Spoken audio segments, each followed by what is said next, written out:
पनवेलमधील कापड गल्लीमध्ये बुरहानी ट्रेडर्स या दुकानाला भीषण आग लागल्याची घटना दिनांक 20 मे रोजी घडली। आग लागताच अग्निशमन दलाच्या गाड्या घटनास्थळी दाखल झाल्या।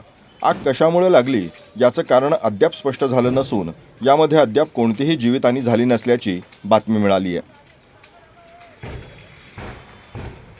MSCBच्या वायर जे आहेत ते त्यामुळे काहीतरी 2-4 दिवसापासून ते कमी जास्त होत होतं।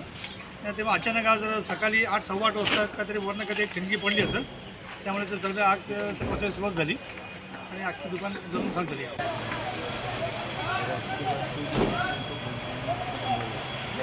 प्रॉपर आग लागली।